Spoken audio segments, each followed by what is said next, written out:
Hi, I'm Brian. Kettle's on, make yourself a cup of tea. Today I want to talk about Buffy the Vampire Slayer.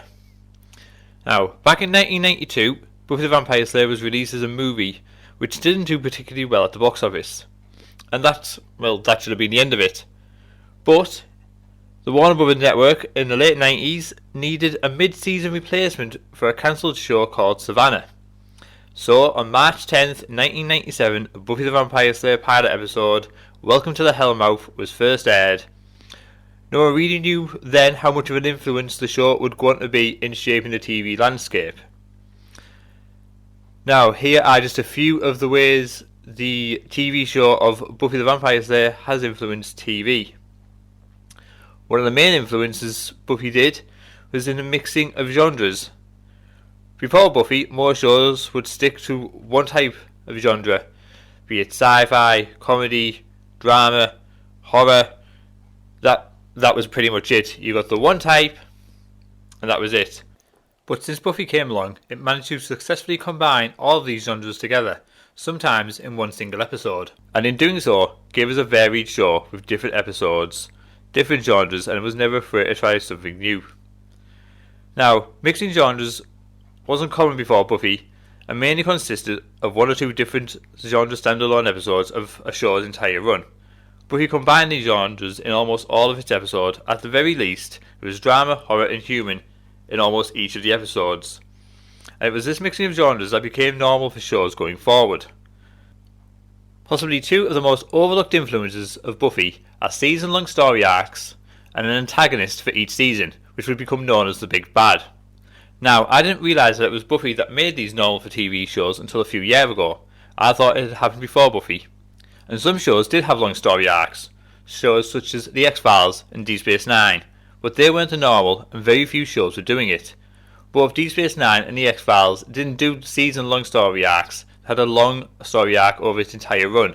The X-Files had the conspiracy and UFOs, with Mulder trying to find out what happened to his sister, and Deep Space Nine had a run of the Dominion War storyline, which spanned from the season finale of Season 2 right the way through to the end of its run at the end of Season 7.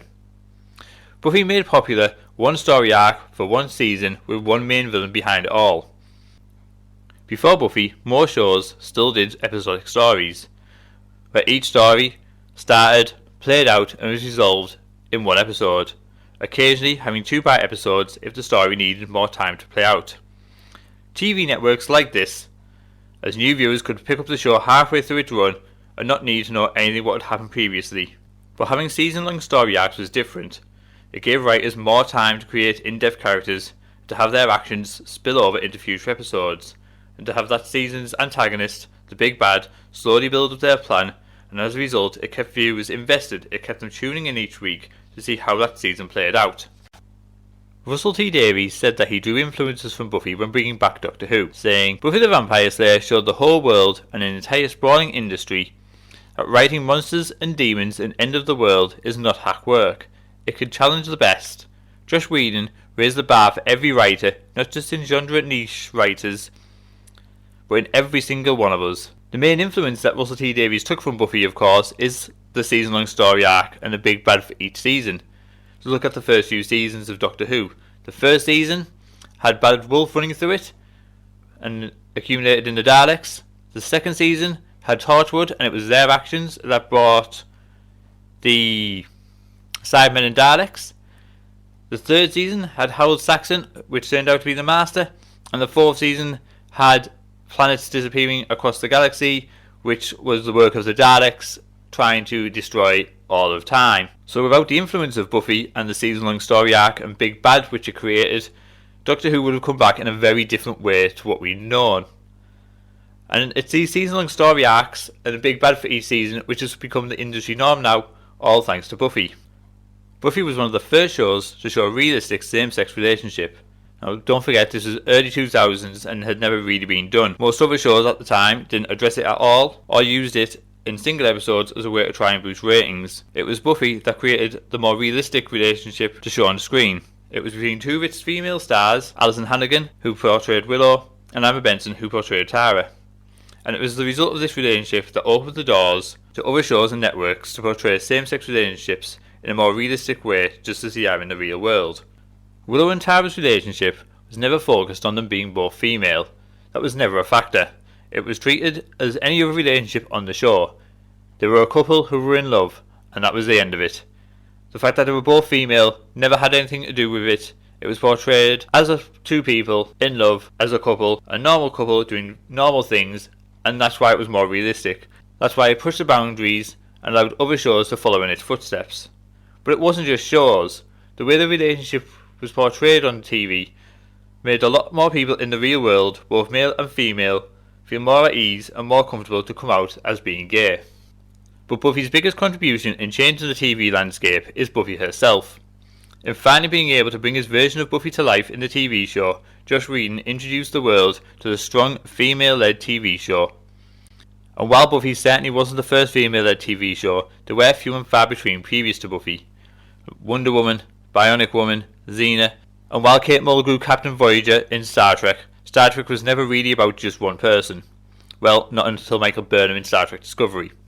But even counting Star Trek Voyager, that makes 4 shows that I can think of with a female lead just off the top of my head. And while I'm sure there will be others, I'm just trying to think of in the same style of genre as Buffy. Now think of the shows after Buffy first aired. Charmed, Dark Angel, Dead Like Me, Ghost Whisperer, Once Upon a Time, Supergirl, Vampire Diaries, True Blood, Terminator the Sarah Connor Chronicles, Alias, Jessica Jones, Birds of Prey. Actually no, let's forget about Birds of Prey.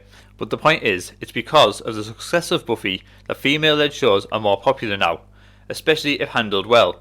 Just putting a woman in the lead role and saying, look at our show, has a strong female lead, she's tough, she's amazing, she can do anything, she can't do anything wrong, isn't enough. It's not going to appeal to the general audience. But Buffy was never written like that. She was a strong female, like physically strong. She was the chosen one. She fought vampires, demons, and forces of evil. She had to be physically strong.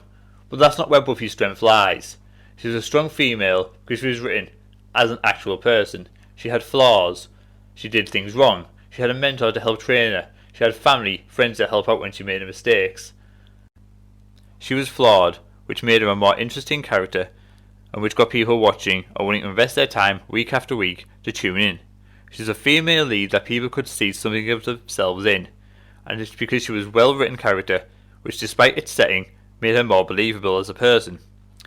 Writers of shows today could learn from looking back at Buffy. It's not enough just to have a female lead, you've got to have a well-written one, a well-rounded one, and it's thanks to the success of Buffy and its mass appeal, not just to a female audience, but also a male audience, that paved the way for more female-led shows to be made.